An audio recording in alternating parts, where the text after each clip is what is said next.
Guys, good morning. তো আমার ঘরের সব কাজ শেষ, সব কিছু ঘর মোছা টোছা সব কিছু শেষ। তো এখন আসলাম কিচেনে ব্রেকফাস্টটা বানাতে। তো চলো তুমি ভিডিওটা কন্টিনিউ দেখতে থাকো।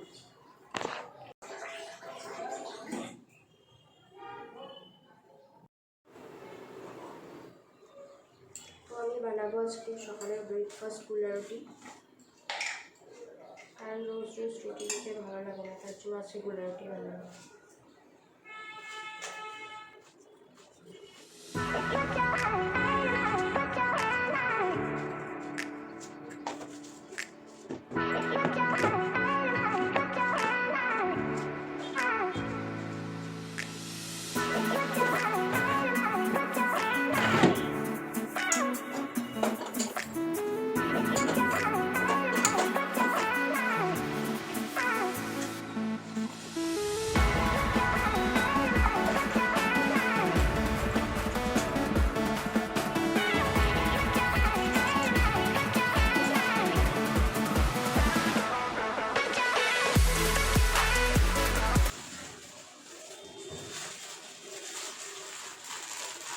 বাবার জন্য করে নিচ্ছি বল।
তো এখানে আমি বাবার জন্য চাটা রেডি করে নিচ্ছি। আর বাবাকে গুলারুটি দিই নাই, কারণ গুলারুটি একটু পাতলা থাকে, তার জন্য বলটা দিয়ে দিলাম আজকে। বাবার জন্য চা রেডি, চলো তাহলে বাবাকে চা দিয়ে আসি।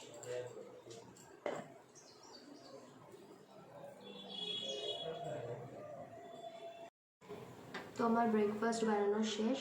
তো এখন আজকে ব্রেকফাস্টে বানিয়েছি আমি গোলা রুটি আর চা। তো রোজ রোজ রুটি খেতে ভালো লাগে না, তার জন্য ভাবলাম আজকে একটু গোলা রুটি করি। তো তাই জন্য আজকে গোলা রুটি করলাম। এই দেখো গোলা রুটি আর চা। তো চলো তাড়াতাড়ি খেয়ে ফেলি, তারপর স্নান টান করে পুজো দিতে হবে আজকে যেহেতু বৃহস্পতিবার। চলো।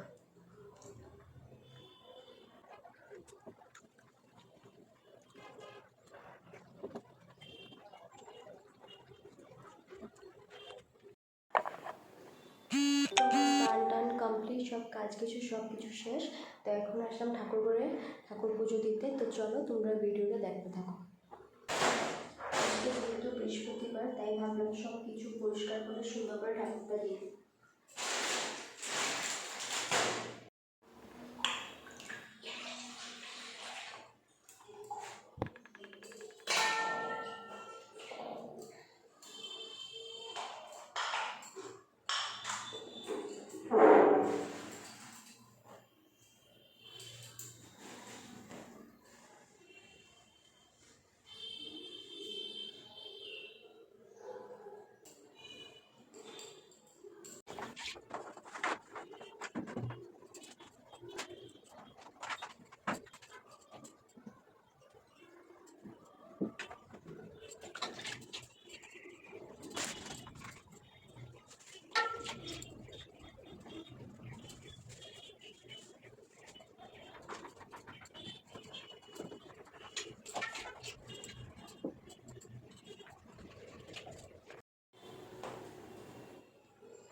তো আজকে বৃহস্পতিবার বলে আমি এখন সব কিছু পরিষ্কার করে ঠাকুর ঘরে এখন লক্ষ্মীর ঘরটা রেডি করে নিচ্ছি।